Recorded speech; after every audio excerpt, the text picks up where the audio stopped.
Department of Foreign Affairs. We are fortunate to have with us this morning Ms. Flerida and Mayo, External Relations Director at the Department of Foreign Affairs, Office of ASEAN Affairs.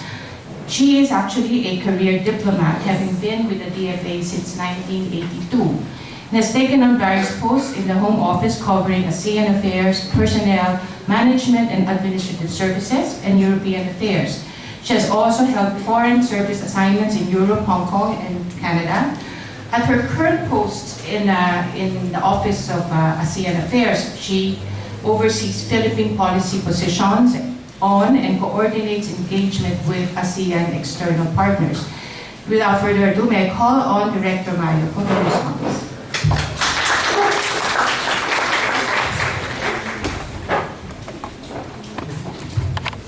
Thank you, Dr. Kiza and Dr. Sumsky, for the insightful backdrop to ASEAN-Russia partnership. I've been working on the ASEAN external relations file since last month. And I must say that when we talk of Russia's more active engagement in ASEAN, we saw that and felt that immediately. Even before I assumed my position, my colleague here, DCM, was already asking to call on me and to present some initiatives and proposals for ASEAN-Russia cooperation.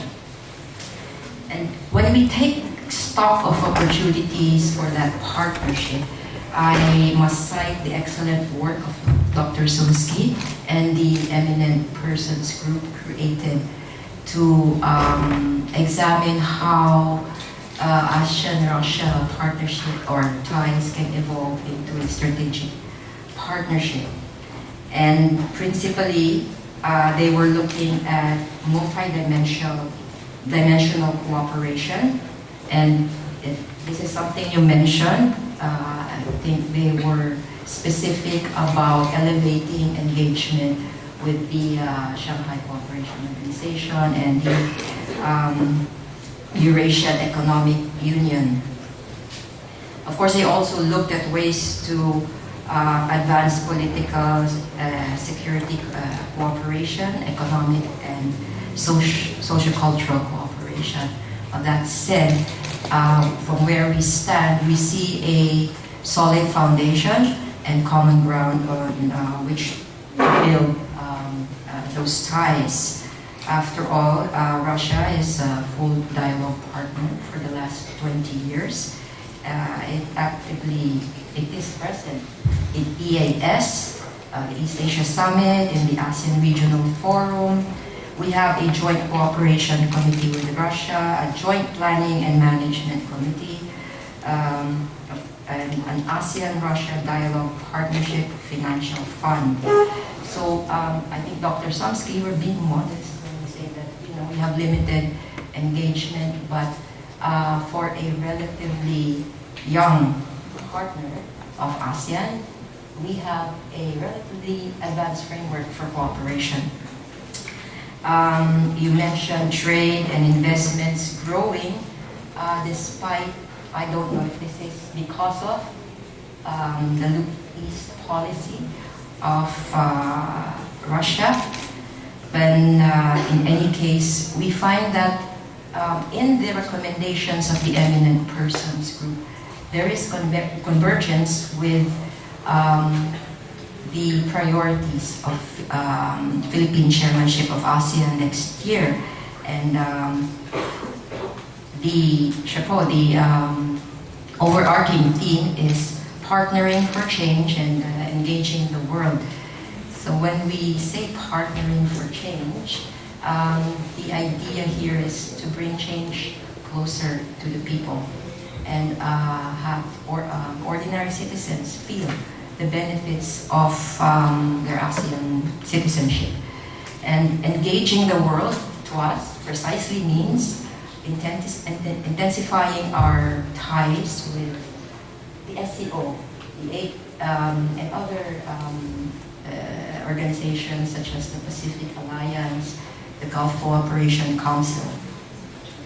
And this brings me to the 6 thematic priorities for our chairmanship of ASEAN. And we hope that our friends from Russia could support initiatives under each of these thematic priorities. Number 1 is people-oriented, people-centered ASEAN. There's a whole menu of activities that we would like to do under this particular priority, but for Russia, it might want to support our desire to increase appreciation for ASEAN cultural heritage. And we see this as being helpful to reinforcing ASEAN's 2 other pillars, the political and the economic. And again, going back to the purpose of the call of my colleague from the Russian embassy, they were actually, we were going to discuss some social-cultural projects, notably the ASEAN-Russia Youth Summit and the ASEAN-Russia Youth Orchestra.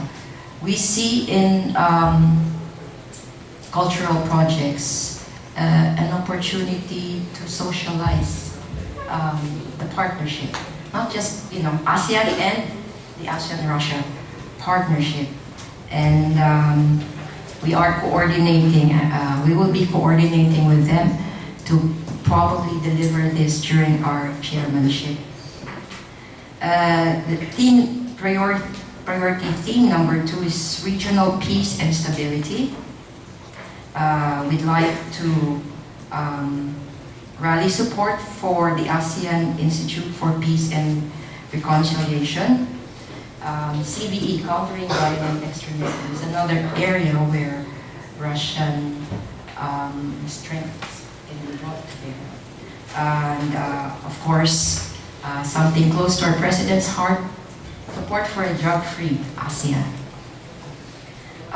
There is also number 3, maritime security and cooperation. Of course, central to this is the completion of the framework for the Code of Conduct in the South China Sea, and compliance with relevant international instruments. Number 4, another, I think, common ground for us, it would be inclusive and innovation-led growth.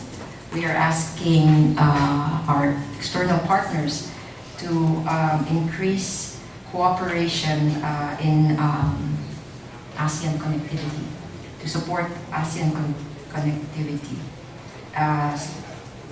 In BIMPIAGA, especially, in the area of energy and perhaps agriculture. May I digress a bit? I just want to comment on your thoughts on ASEAN integration. Of course, ASEAN, there might be a misreading that ASEAN was going to evolve into an EU. And at this point, what we see is connectivity is more important than integration in the EU sense. And with Brexit happening, there are many lessons to be learned from that experience. And it is very important for ASEAN to build a body to go with the head.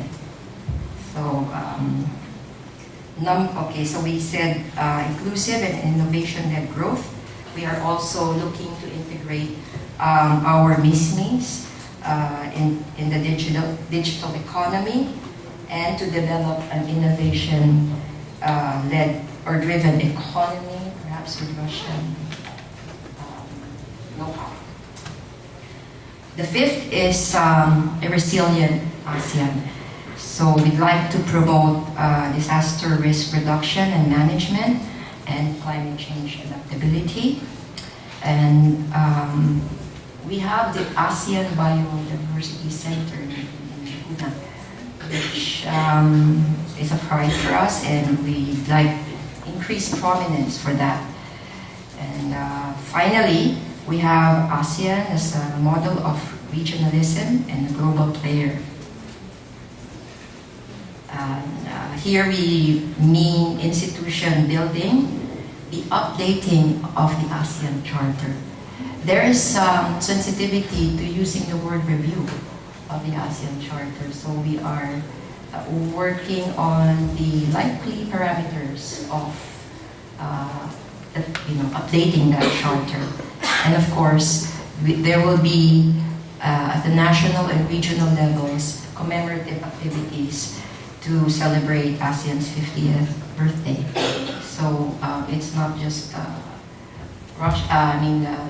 ASEAN celebrating, but we're celebrating with our external partners as well.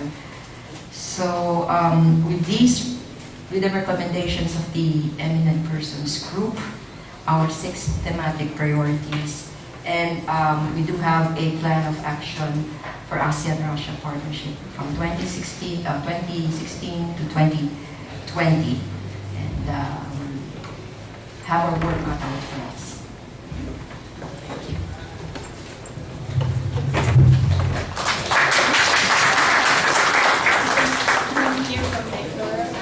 Response to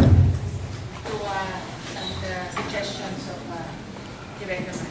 Well, there are lots of things which ring a bell in these comments, and I will focus on just a couple of things.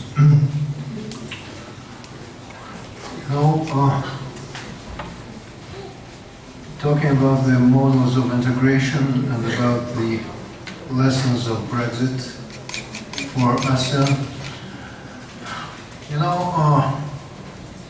I think a major lesson is that we were all mistaken when somewhere at the beginning of this Cold War period we willingly accepted the idea that what comes now and what was coming was globalization.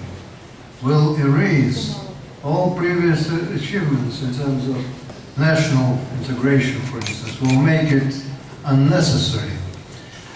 European Union even went so far as to start, I cannot use another word, but subverting all things and institutions which were supporting national cohesiveness for the sake of developing the bigger European identity. So that was that variety of regionalism, and this is, I think, was what was fundamentally wrong with the European Union, apart from the fact that it has developed such a bureaucracy, which became a major irritant for the national governance systems, as well as for the people of particularly European countries. And what seemed to be the model integration project turned out to be a model of how not to do things. And it also, I think, alerted us to the fact that the national integration project is not something that can be completed once and for all. See what's happening to Great Britain now that it has exited from the EU. What is under question now is the cohesiveness of UK. And it's a reminder that these things cannot be done once and for all. Times are changing. And with the changing times, you have to remodify your national integration policies. I think these are important lessons for Southeast Asia, because if we take a closer look at individual nations, nowhere the national integration project is completed. Whereas you are already trying to go, and at some points even try to boost the regional integration project. All this is not to say that globalization is all completely false and should not be there. What I basically want to say, again, what we have tried so far was the American model of globalization, which was designed to suit, first and foremost, the interests of the United States. And this is what is fundamentally wrong with it, not the idea of unifying the human race. So what I see as a major task ahead is coming back to the idea of the national integration, not abandoning regionalism and not abandoning globalization, but trying to act in such a way as to bring into relative harmony these efforts. I say relative because I think there may be some fundamental discrepancies between each of these movements, and there will be moments when some of us will find out that complete harmonization is not possible and we have to select something in this menu. Also, when we talk about the fact that no idea, no design is good for all seasons, I always remember from my personal experience one episode in the late 1990s when I taught 4 American cities. These were Chicago, New York, Boston, and one more, Washington. With a delegation of the Asian Society of the United States, which was led by one of the most prominent Asian specialists of the US, Professor Scalapino. And it was taking place on the very verge of the Asian crisis, and some of the anticipation was already in the air, but nobody could exactly expect what happened. And there and then, Scalapino said, don't think that the recipe for, permanent progress has been invented. No development model is good for all times. There have to be changes and adjustments all the time. This is what I remember when today, CNN is scandalized by the fact that Trump wants to be protectionist. The problem that you cannot practice completely open economy all the time. There may be moments when, in order to adjust to the changing situation, you may go back to the tricks which were practiced way back at the early stages of global industrialization. And there is nothing wrong about it. I think this is absolutely legitimate. Let's not use the word protectionism as an ugly word. At the core of it is protecting from something bad to happen. That is it. So I think that what has been presented to us here as the blueprint for ASEAN, for Filipino activities during the ASEAN chairmanship year is a very balanced scheme, and I think the Russian Federation will be glad to do whatever it can to assist the Philippines in exercising successfully its chairmanship.